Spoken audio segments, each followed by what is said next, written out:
Okay, here it is. I don't know what video number this is. I'll have to have the manager put it on there, and then we'll know. I think this is 13. This might be 13. This is actually for the series. I believe this is 13. It might be 14. I don't know. Anyway, it's more than 10. It's less than 100. This one is, I'm wearing this hat right here. I think they call these coachman hats, whatever. Like I guess the I used to think they were like taxi driver hats from like in the old days. And I put it on just to get it to shape again. I wear this a lot in films. One of my headshots, I'm wearing this hat. You're not really supposed to wear a hat in a headshot, but I made an additional headshot. I made a standard headshot with no hat, and then I have this one with the hat because I wear this so much. I'm not known as Dave, the guy that wears this hat. They book me when I wear this hat, and they like the look with or without glasses. I do wear glasses. Most diabetics do. Have some form of eye problems. Mine might have been due to age too, because when I started wearing glasses, I was probably 47, maybe. The first time I wore glasses. I wore shooting glasses, of course, in the military because I worked with firearms. I was a combat arms instructor. So I call it a Joe hat. It looks like just a regular old Joe hat, like you take it like this and you flip it on your head and go to work or whatever. So this video will be on diabetes, the dreaded diabetes. You hear so much about diabetes. There must be, for every commercial about your butt not working properly, there'll be 10 commercials on TV about your diabetes. Commercials, we had, what's his name? I can't really think of his name right now. The actor who always called it diabetes or whatever. That was like his. They thought he was saying that because he was from the South, but it turns out it looks like he was just doing that to be silly. I don't know, who knows. But diabetes. I'm wearing the same shirt I was wearing yesterday because it's raining outside, and I'm probably not going to walk. I'm just hanging around the house because it's raining today. I will be. We'll be washing our lizard. We have a bearded dragon named Lily that I found. And she needs to take a bath. She's about to shed. It's weird that she's shedding during the cold times. Yeah, you'd think that you would shed your skin prior to it being hot, but I guess it has to only do with growth. I found out when they get a little bit bigger, their skin's tight, that pops off. I guess it's like people like us. You see people that have lost a lot of weight, the skin just hangs there, and then they always have a surgery to cut the skin off. So I guess it's similar to that. I don't know. But anyway, it's about diabetes. Diabetes. This is such a big subject. Where do you begin? Where do you begin? Where do you begin? Where do you begin? So I guess I'll go ahead and begin in my journey, because once again, this is about my journey. So this is my journey with weight loss. Current weight loss down from my heaviest about 125, 124. It goes up and down. Right now, when you get a certain thing, like anyone else that doesn't need to lose weight, let's say you're 5'11", which I am, and I weigh 180. If I don't, but if I did, let's say I weighed 180, that's still, I think on some scales it's still considered a little bit high. I've seen somewhere it says you have to be 5'11" and weigh 165. Now that's a beanpole. But all those charts, you can find a chart that if you want to, I'm sure if you search what is a healthy weight for someone 5'7" female, it'll probably tell you 400 different numbers. You pick the one that's closest to you and say, hey, I'm doing pretty good. There's a lot of them out there, and they're based on different things. People go, they take them, they sink them in a tub of water, and I guess that is bone density and muscle. When I was in the military, there's guys that were fat, but they made their weight standard by 2 pounds, and they were okay because they were under their maximum. You had other guys that were really strong and great shape, and they run and everything, but their muscle or whatever, it made them heavy, and they were 2 or 3 pounds over. So they were on the fat boy program. Can't say fat boy program. I don't think you can say boy anymore in the military, but it was called the fat boy program when I was in. It wasn't called that, but everybody, if you said, oh man, I'm overweight, and you don't want to get in the fat boy program. Oh no, I don't want to be in the fat boy program. Oh, the fat boy program. There's always fat boy, fat boy, fat boy, fat boy. Which, like we've said many times, women are excluded from a lot of the conversation in the military. If you're a military woman, I know that you were not treated as well as I was in many instances, and I apologize for that. Not because I'm a male, but I just don't think that's sad that we don't treat our service members equally. We talk about equally. Everybody's created equal, equality, equality, equality. We're out there, we'll fight and die for our rights to become equal or whatever, for your rights to be. But in the military, of course, the women are not treated too well quite often. I do believe that. Like Joe Biden said, you always must believe the woman. You always must believe the woman. If the woman says that it's true, if she says that she's been touched or whatever, it's true. Then when they said Joe Biden did it, they said, he said, well, no, I didn't do it. So there's a lot of that kind of stuff going on. If it's at the head, he's the commander in chief. So if that would trickle down to say, oh, it's okay for me to do it, but not for you to do it, or whatever. I don't know. But I know they're not treated as well. But we have the fat boy program, you know. So at my weight, in the military, I was allowed to weigh 199 pounds. I think it was like 198.9 or something. Then it went to 199. And then as you get older, you're allowed to weigh a little bit more. So at 5'11", I was allowed to weigh 199, and that was my goal to get to there. Not my goal. Once again, here I said goal. Here I said goal. I always do that. I always say goal and you and us and we. Or what I thought was, I wonder if I can get down to the weight, not a goal, that I was when I was in the military. That I was allowed to be in the military. When I joined the military, I was too skinny, and when I got out, I was too fat. So I thought, let's try that. Maybe that'd be kind of cool to see if it happens. I'm doing this weight loss challenge, not challenge. Again, it's a challenge. I'm doing this weight loss journey. It's not really a weight loss journey. It's a health journey. So I saw that my blood sugar was too high, my blood pressure was too high, my triglycerides were too high, my overall cholesterol was too high, my blood pressure too high. And I said blood pressure twice. All those numbers were too high, and then my weight was too high. And the good stuff was always too low. So if it should be high, it was low. If it should be low, it was low, it was high. And that's how I kind of geared that I had a problem. I need to get that fixed. 2 hospital visits. One almost killed me. One I almost died. The hospital stay didn't almost kill me. A lot of people say, if you want to get really sick, go to the hospital. But that wasn't my occurrence. The VA seems to keep the hospitals nice and clean. I didn't get anything from being at the hospital. But one time I had cellulitis, and that almost killed me. Very, very close to dying, and I had no idea. Then I had a little looked like a blister that popped on the bottom of my toe, and then I almost lost my leg. So that's diabetes. So twice I had these huge scares. The first scare, I did a little bit about it. The second scare, which was not as severe, I was only at risking losing my leg.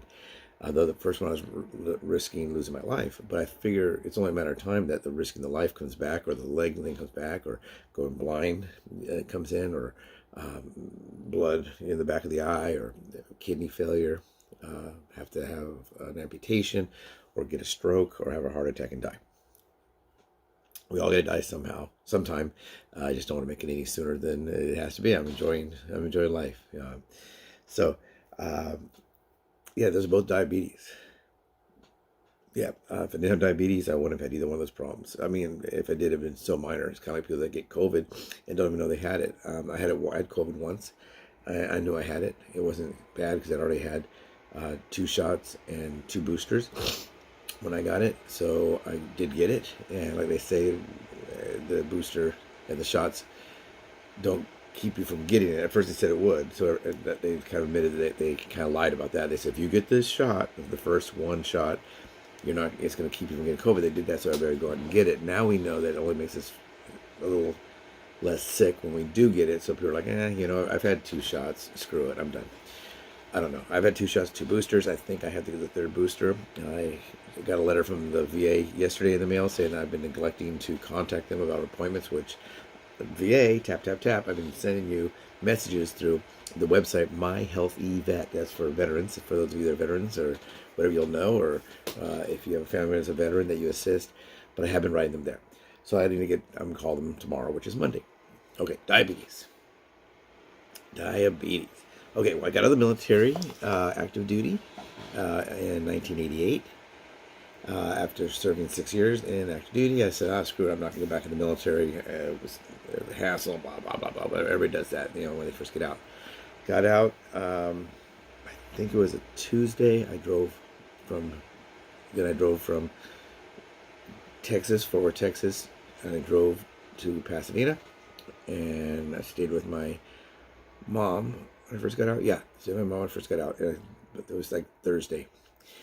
Okay, Friday, I said, okay, let's go look for work. I had a bunch of money. You can sell back your leave. So what you do is you try to accumulate a lot of leave. A lot of people sell back their leave. I never sold back my leave. What I did is I just took that leave at the end, because that way I had benefits. You can either take it or you can sell it. So I said, I'm just going to sell it. I'm going to keep it. So I kept all my leave. And some stuff you can, you get some money for getting out. I had money saved. I think I had about $4,000 saved in total savings and 2 different savings accounts. My checking account, all my bills were paid, and I lived off of my leave. I had like 29 days. So I had 29 days, full benefits, everything. I didn't know about the VA at the time. I knew that there was a VA, but I thought that was for like guys from World War II, and the greatest generation ever. And although I knew they deserved it, I didn't really think it applied to me at that time, because that was pre-war. We had the Grenada situation and a couple other small situations while I was in. So I had this money all saved up, and boom, now I got 28 days, whatever, to find a job. I can go longer than that because I have money. I knew that there was unemployment, but I was stationed in Texas in another state, and I didn't know if I was going to be eligible. I didn't know. So I go to get a job, and I figured I could start looking for a job. So Friday, I got home, and I looked through the newspaper a little bit. Then Sunday, back then, the LA Times, I don't know if you guys get the LA Times, it was like this back then. That was that thick. Now it's that thin. It's funny because it's with the Pasadena Star News, which they come up with one about that thick on Sunday, and LA Times is that thick. And I thought, wow, it's kind of, now the Sunday LA Times is about the size of a Tuesday Pasadena Star News. Nobody reads the paper, sadly. I like reading the paper. It is slanted. I mean, that might be why a lot of people don't read it. The LA Times is very, very liberal, and I'm sure if you live in an area that's a conservative area, your local paper, LA, the LA Times is the whole area.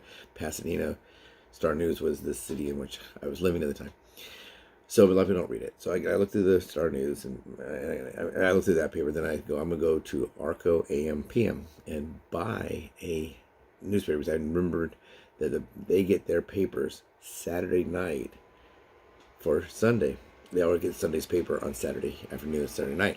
So I'd buy it. I remember I'd circle the ads first. I go through it, and I'd circle and I'd write, mail or call. That's about it. That's all you can really do back then. Faxing was pretty new. I think I could have faxed if I went into the into a Kinko's or I know I owned fax machines. You couldn't email, so I'd put that's right. I'd circle it, and I'd write M for mail, and I'd circle it and C for call if it was the one I had to call, or I'd circle it and I'd put a P, and that would be in person.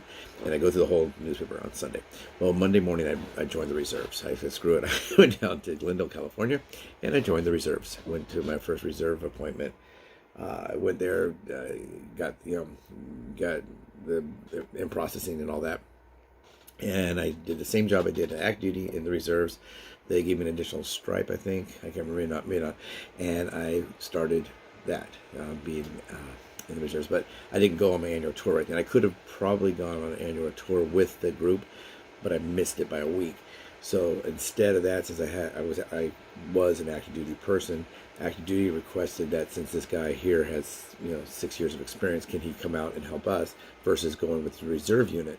Can he come out and assist us? That's basically what the reserves are supposed to do. In any kind of a need, we're supposed to serve the country, of course, but we would be in reserve to serve the active duty. So that actually fits exactly what they want to do. So their commander requested me. So it was a commander request, active duty, to the commander of the reserve unit, and I did my 2 weeks annual tour in the active duty thing. A lot of times they don't want that because they think the reservists can't behave and show up on time, or they can come in drunk. And that's probably 99.9% of the time true. No, I'm just kidding. We have a bad reputation. But no, so I did that 2 weeks, and I got that in. But I found a job, didn't like it, or whatever, and I was in the reserves. And the reserves are not quite as strict with weights. I was probably really pushing the envelope, maybe a few pounds over all the time. Then when I got out of the reserves, wow, I was in my, like I said, when I got out of active duty, I hadn't hit 30 yet.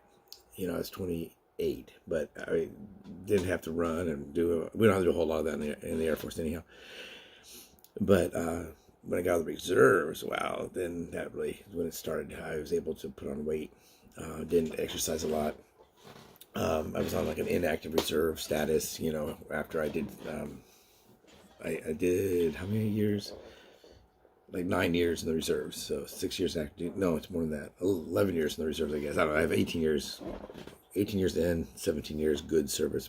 Part of it was a break in 1 year, so I didn't get full credit for the whole year. And that was just due to the fact that I was activated from reserve status to active duty status during Desert Storm. And I was activated for a while. And so at that point, nobody's watching, and I like to eat, and beer is cheap, and pizza is yummy, and boy, I put on a lot of weight. And I found it's heavy. I knew I shouldn't be heavy, but I didn't know why. A lot of times it's just, but you don't know why. So they told me, hey, your cholesterol's too high. So, okay, I'll eat less meat. You always do and think what you've always heard. Then they say your blood pressure's too high. Well, then I gotta eat less fried foods. At the time, there's a big campaign about African Americans dying of hypertension. A lot of that has to do with the fact that they ate a lot of fried foods and fatty things like pork and all that. They ate too much of that. That was a big thing. If you're black, you're gonna get this. If you're white, you're gonna get this. If you're basically, I had every color of person or race of person. I had all going on right here. So all those numbers are too high. But who cares? I'll just lose some weight. Well, that wasn't it. It was a lot more than that. This is a lot more than a weight journey. So one day in 2006 maybe, they said, 2005, hey, you got to stop this. You're going to become diabetic. And I said, oh, yeah, whatever. I've always just, whatever. Okay, I'll lose some weight. Well, it's not just the weight. People always are told, eat less, exercise more. That's it. So in 2006, I was officially diagnosed with diabetes, type 2 diabetes. No, they didn't go with you got pre-diabetes, you got that. You got this, you're at risk of. They just said you got type 2 diabetes. And no insulin, nothing like that at first. I went on to metformin, which are those of you that are diabetic, or you can research it. They think that metformin may help with 3 or 4 different other conditions. One of them might have even been the COVID. I can't remember. But the diabetes, the metformin is supposed to regulate your blood or whatever, or your help you with your fact that your pancreas doesn't create enough insulin or whatever that is. See, to this day, I started in 2006, 2007, and I still don't know exactly what metformin does. Yeah, you know what insulin does. Insulin goes into your body because your body doesn't create enough insulin. It sits there when it's needed. So I was told, okay, you have diabetes. Here's this. This is the standard thing. Here you go. And that was it. Eat less, exercise more, take this. And not to say anything bad about the VA, because it's not the VA, it's the United States, it's the world. That's what we do. Whenever you get a condition, we give you the same thing we give to everyone. And they monitor some of it, they make a little up and down over this. And I asked this question, and I still this question to this day. If I'm taking the medication and I'm doing better, let's say I go out there and I do exercise more and I do eat less and I don't take in the carbs, how do I know? Is it my actions of what I'm doing, or is it the medication? Because what they do is if your numbers go up, they give you more medicine. Hey, your number's a little higher. Go take one more tablet. Hey, your number's up. Take a little bit more insulin. So I got to the point where my numbers were so bad, I was shooting insulin all. I had to shoot a fast acting and a slow acting, one at mealtime and one long term. There's a long acting, and then there's mealtime or something. They have different names for these ones. And I had to take 2 different kinds of insulin. And I take both of them twice a day. So I basically was going to have to take 4 needles a day. So I said, can I combine this and this and this and this? And eventually they did figure out a way to do that. And I was able to do that. But I was taking metformin, I was taking insulin, and another medication. I can't even remember its name. That's how long back it is. Thank God. I can't remember its name. So that one, when I started doing better, that one went away. Then I just stayed on the metformin. And then my numbers of insulin went down to very, very low. And that's where I'm now. So I take a little bit of metformin and I take that. That's what I take right now. That's it. Was it from exercise? Yeah. Was it from eating less? I don't know. It's from eating better. I'm not really sure. But what happens is they get you out there. We do it to ourselves. They treat it sometimes that if you are not willing to do what you are supposed to do, the way they treat it is to tell you to do it. They send you to a nutrition class. They send you to a little exercise class. When I first went to the exercise class, I walk in there, they say, we're going to take a can of peas and a can of corn, and you sit in a chair and go, wee. And I say, guys, I don't need that. The best exercise for a diabetic is to walk. Also, if you're the spin bike company, Tap Tap Tap is also for riding a spin bike. I'm trying to, they said they would give me a free spin bike, and I can make videos for them in exchange for the spin bike, and maybe eventually make some money with it. I don't know, but I want that spin bike, and I'm thinking maybe they're saying it because I said walking, and I don't mean walking, and this is legit. I'm not saying this just a spin bike. I'm joking. What it is a lot of times we go into the gym, we see these guys that are real strong, or these women that are real toned and strong, and I'm gonna do that, and we don't take care of the problem that we came there for. That's why for me, by myself or with friends or with dogs, I walk. How far do I walk? Doesn't matter. I just walk. If I have 25 minutes and Hogan's Heroes comes on in 25 minutes, and I live in a complex, I know I can walk the complex for it takes about 10 minutes to walk a mile. I can go out there and walk maybe 2 miles and then come back in and watch Hogan's Heroes and watch Hogan's Heroes or Green Acres or something. Kojak, I like watching Kojak. There wasn't so many episodes now. I kind of watch the same episodes, but sometimes I forget exactly what happened. I watch it. Who Loves You, Baby? And Gucci Gucci Goo and all the good things he said. And I love the cars. Of course, I'm a 70s car guy, so I love looking at the cars. But so I found ways to get that exercise in there. So for me, it's what it's called. It's anaerobic, aerobic exercise. But I'm not lifting weights all the time, which is easy to fall into. Even at 61 years old, if I went to the gym, it's guys that are older than me, they're going to be in great physical shape, but that's not what I'm there for. I'm not there to look like a certain thing. I don't put a photo of a great-looking guy on my refrigerator and go, that'll keep me from eating. Somebody will suggest you do that. No, you're probably not going to look like a supermodel, male or female, because those are a lot of the shots. If you don't see them in person, I've seen some of these models in person that I've seen in magazines, and it's a lot of airbrushing. Yeah, I'm not just anything bad. I mean, I'm not. They're very beautiful women, very handsome men, but they don't look exactly the same. Because maybe that was an old shot, and no, it was at the Academy Awards, and then I see them in person, and they don't look like that. A lot of people say Kim Kardashian is famous for that. I don't know. Is she? I don't know. I just don't know. I'm not friends with Kim Kardashian. If she calls me and say, hey, David, I airbrush, I'd say, oh, okay. If she said, hey, David, I don't have an airbrush, I'd say, oh, okay. It's not Photoshop. It was the airbrushing, but now it was Photoshop. So, diabetes, the dreaded diabetes. Okay, how did I feel when I told I had diabetes? Someone asked me that question before. How did you feel? What they were told, and she went to a deep depression. I said, well, that's probably really bad. If I allow myself to go into deep depression, I'm not saying don't go into deep depression. This is me. If I was to allow myself to go into a deep depression on this, I probably would have got out and would have sought mental health. I would have gone to mental health and say, hey guys, I'm in a deep depression. Because I don't really get deep depression where I can't work. I get sadness, a broken relationship, a family member that dies, a dog that dies, and I get really, really sad. But I have to keep going on. So if I got in a deep depression to where I couldn't do anything about my diabetes, I'd have to go get help. Okay, so yeah, I didn't like it. Each step I didn't like. When I first had to take a shot in my leg or my stomach, I didn't like that either. You think a shot like one that goes really deep, this is not that. It does hurt. And check your blood sugar, that hurts. But if you use those numbers versus using the scale, if you're diabetic and you use those numbers, say, wow, my blood sugar today is 240 in the morning, fasting 240, that's very high.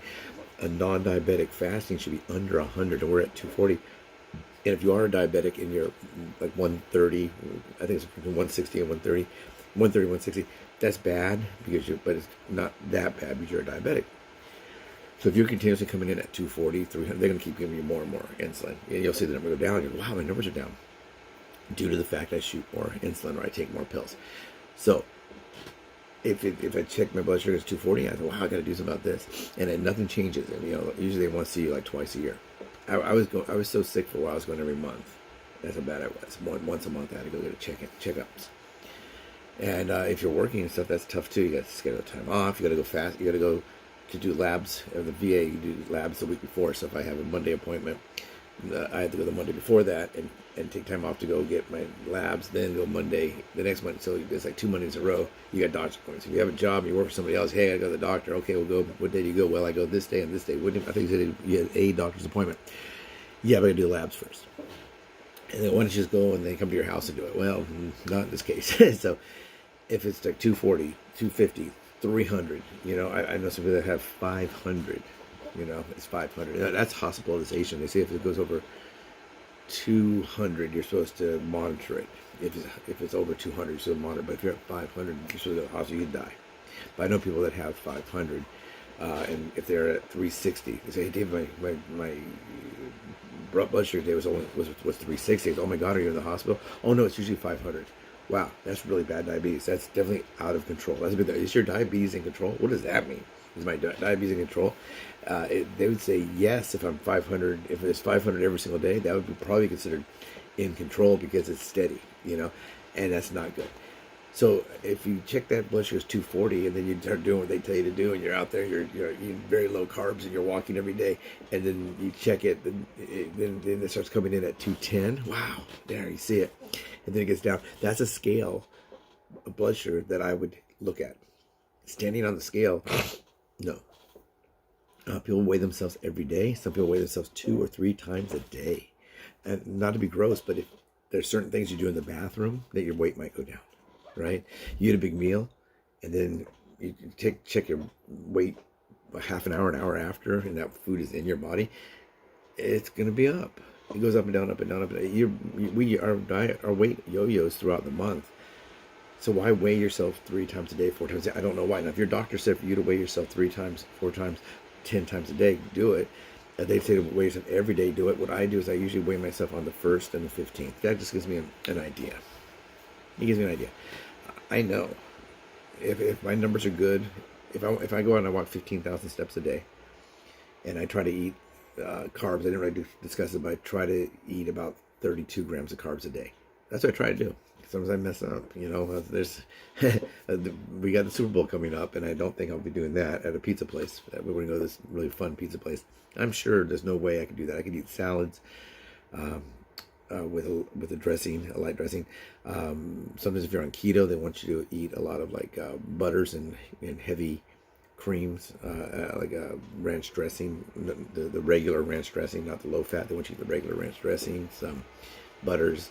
They want you to eat some form of fat, like a tablespoon of fat per meal, and basically very, very low carbs. So I could get lettuce and all the free foods, and what they call free foods, which is the like a spring leaf packages, and the spinach. I can eat all of that I want. I can eat a ton of that. There's a lot of free foods out there you can eat. They call them free foods. They don't really bring your blood sugar up.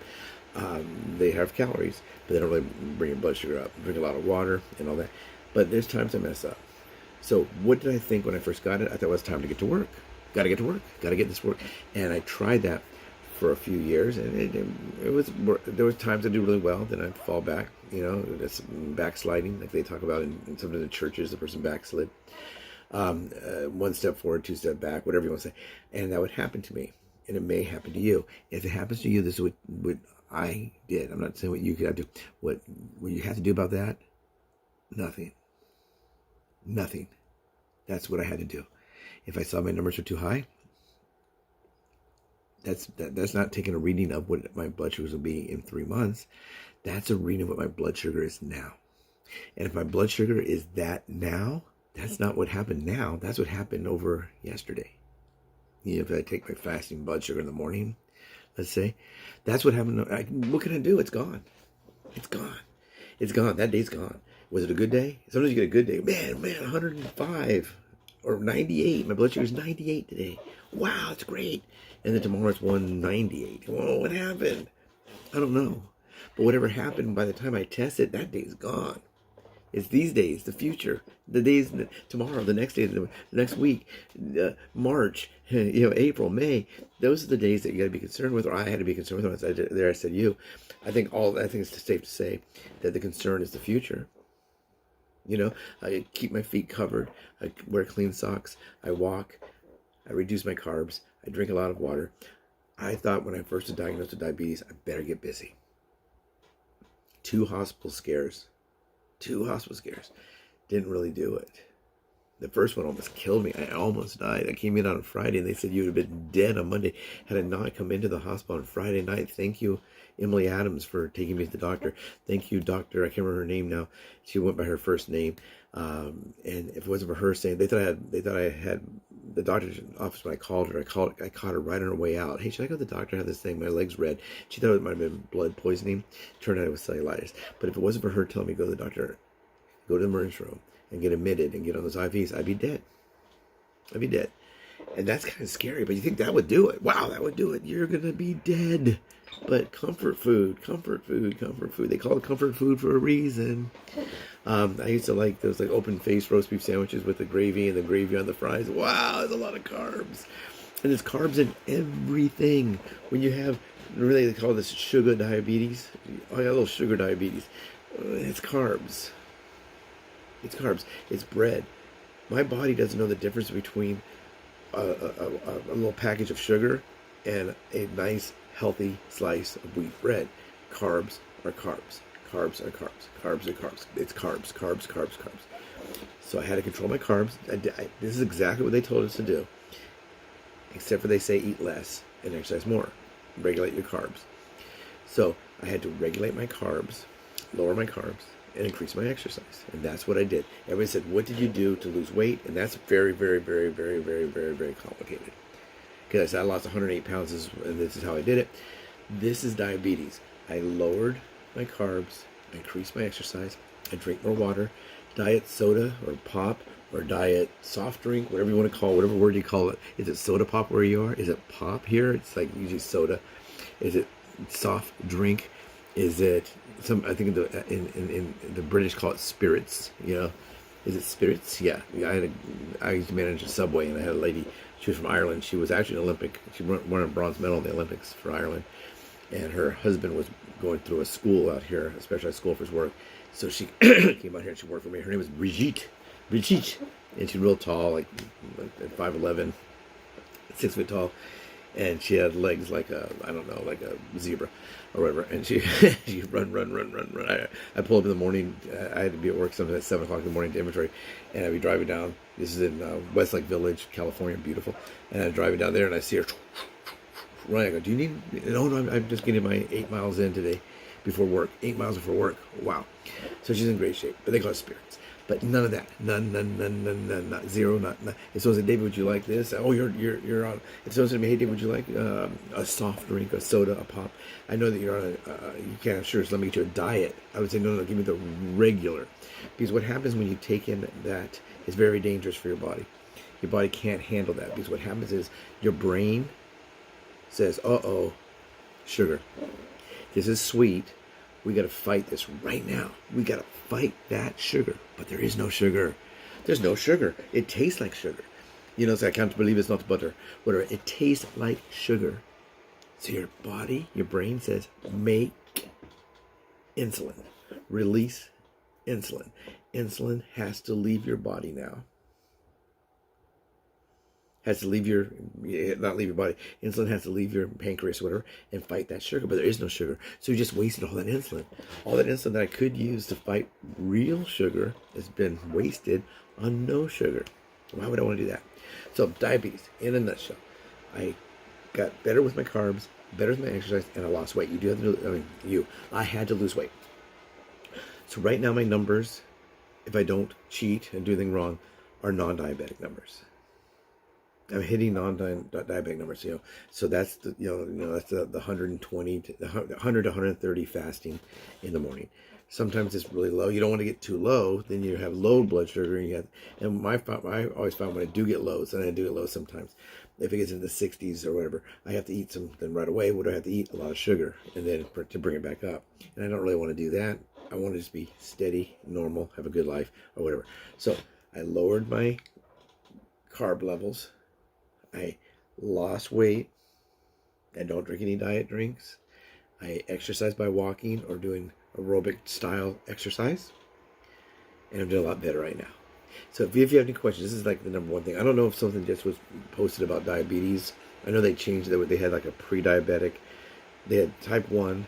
Then there's like, then they also had pre-diabetes, diabetes, type 2, and then there was another one called like 1.5, whatever. It's in between a 1 and a 5. A type 1 diabetic, they don't make any insulin at all. So I don't know what happens if they don't get, in today's modern medicine we can treat that, but I don't know what happened back in the old days. I guess they would just die. Sad, but it's probably true. When they first figured out the insulin thing, everybody was at, I don't think you probably all know the story about insulin. They were all at there was a big diabetic hospital, and everybody was there to say goodbye, because every day all these people would die, and they just haul them out, and that'd be it. They wouldn't join the hospital on a Monday and die on Tuesday, most likely. They'd be there for some time. They'd try to treat it with whatever they had back then. But they found out they could harvest insulin and shoot it into people, and they lived. All these people that they thought, my daughter's going to die, my son's going to die, my grandma's going to die, and they did that. If you look at the story of insulin, how we first started, I can't remember what year it was. I have to look it up. But they have to shoot that insulin. So I know there's prediabetes, then there's prediabetes. There's 1, there's 1.5, there's 2. Maybe it's another one. There's one also that I think they say that pregnant women get this juvenile diabetes. So something happened recently that it's really, really out there, because people are asking about diabetes a lot. Usually they ask about weight loss, especially after. This is my first year of having the channel, but especially right after the new year, everybody's asking about weight loss, because they made a New Year's resolution that in January 1st I'm going to start, and by March I'm going to lose 40 pounds. They do it for a couple of days, and then they quit. Whatever it is. So if you made a New Year's resolution, you're still doing it, hey, far out. If not, don't worry, don't cry, because remember, all that's in the past. I'll give that to everybody. I learned that there's nothing I can do about it. If you don't study for a test and you get an F, well, you got an F. What are you going to do? You should have studied. Same thing here. You should have done what you should have done. So I'm going to log off now. This is an open forum. Basically it's open forum back and forth. But if you have any questions about your diabetes, put it down below. If you want to know what I did more about my diabetes, put it in the comments. I'll make another video on this subject. I'm sure people are going to want to follow up to this. But this is what I did. Was I scared when I got the diabetes diagnosis? Not really, because I was wondering why it hadn't come already. Did I like it? No. Did I get scared? No. Obviously not, because I was hospitalized years later with the cellulitis. So I didn't do what I was supposed to do. So it didn't scare me straight. I was concerned. But I think if I got really scared, I wouldn't be able to focus on what to do about it. Because they'll tell you what to do. And basically what they're telling you what to do is right. It's just they don't really tell you what. Like I said, I don't know what metformin really does, what this really does. How much insulin. I have friends that shoot insulin all day long. Every hour they go shoot like 4 things. Every 2 hours, they have like 4 or 5 syringes of insulin. I've never been that bad, but I don't compare myself to them. It's all about me. So basically what I always say is I'm doing better than I was back then. And I hope to do even more. I have to improve with the proper grammar. I hope to improve even more and do more better in the future. So that's it. Thank you very much. I'll get this out to the manager, and he'll get it out on the channel. Thank you. If you have any questions, please let me know. Please subscribe. Please share. Please like, all those things. I am doing the St. Jude's Challenge, the St. Jude 50-mile in February walking challenge. I'm going to do 66 miles. Just because I added some miles for my rescue dogs that I have. So this is walking with dogs. This is a better one. Some of them, they just walk by yourself. Like I did that huge one. If you look back in November, when I walked over 200 miles in a month, that's a lot. For those of you who don't know, that's a lot. Yeah, injured my feet pretty bad. My foot, always my right foot. I guess I'm really dominant to that right foot. But the challenges are out there, and they're free, and you can raise money for a charity. I did the big challenge in November just because it's my birthday month challenge. But there's these challenges. You can help others by doing this challenge. And it also gives someone, something you can watch, like a scale. You can get out there and, well, I did it. I did today I knew that if I walk 50 miles in a month, I'm going to walk 3 miles a day. Because I'm not going to walk every single day. So if I think I'll get 3 miles a day, and I did 30 days, it's 90 miles. So I'll be fine. But it kind of holds us accountable, because we want to help those kids or whatever. Do you have to finish the walk? No. Then no one's going to know. It's like when you take a test in school. If you cheat on the test, you only cheat yourself, but you do it anyhow. This is a challenge that it's on you. They want you to raise money for the sick kids at St. Jude's. Your dogs want to walk, So go walk them, right? If you have a dog, go walk. If you don't have a dog, call the shelter. See if you can walk one of them. Call these rescues. A lot of these rescues, everything, most of the rescues are little purse dogs. People think, no, there's big dog rescues. There's bully dog rescues where they have bulldogs. There's the golden retriever rescue. There's a German shepherd rescue. And maybe they need dog walkers. Maybe, I don't know. Call them up and see. They also have greyhound rescue. I don't know if I can keep up with them, right? But yeah, they have rescues of all types of different dogs. You don't even have to walk with the dog. You can walk without a dog. So just, if you want to do it, get out there, raise some money. It's a lot of fun. If you want to sponsor me, please, down below, I'll put the thing. I keep saying I'll put the thing. Or go on my channel, you'll see videos about the dog rescue. You'll see the little dogs getting ready to walk. The little dogs eating their treats after they walk. The big dog, her name is Ellen, and she's a nut. I don't have a lot of videos of her walking because she's like, well, like I used to call her the tuna, because she's like, you try to fight a tuna. You always see them on those shows on TV where they're fighting to get a tuna into the boat. So this is I think this is the longest video I've ever made. It's on diabetes, the dreaded diabetes. Please let me know how you're doing with your diabetes. I'll let you know how I'm doing with mine. Take care.